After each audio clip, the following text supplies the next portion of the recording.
अस्सलाम वालेकुम। Z Z visa consultant से तौसीफ़ हूँ।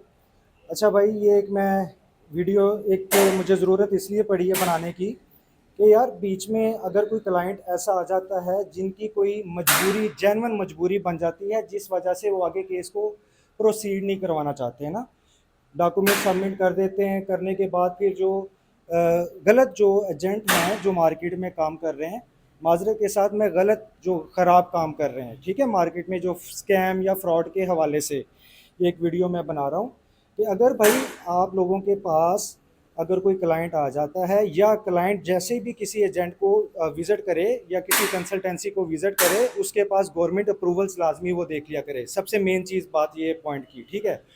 और दूसरा, इन केस बाज़ दफ़ा ऐसा होता है कि क्लाइंट की कोई अपनी मजबूरी बन जाती है जिस वजह से वो आगे प्रोसीड नहीं करवा सकते हैं, कोई ना कोई उनके डोमेस्टिक कोई इश्यूज़ या तो वो प्रोसीड नहीं करवा सकते।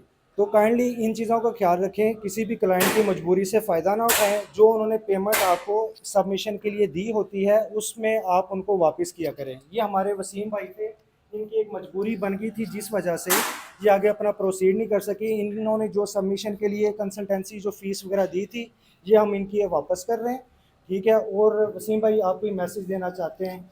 जी, अल्हम्दुलिल्लाह मैंने यहाँ पे ना पेमेंट जमा करवाई थी प्रोसेसिंग के लिए, तो मेरे घर में ना कोई थोड़ी-सी मजबूरी बन गई है और इनसे मैंने मुतालबा किया है कि मैं नहीं जाना चाहता, तो इन्होंने मेरी पेमेंट वापस कर दी है।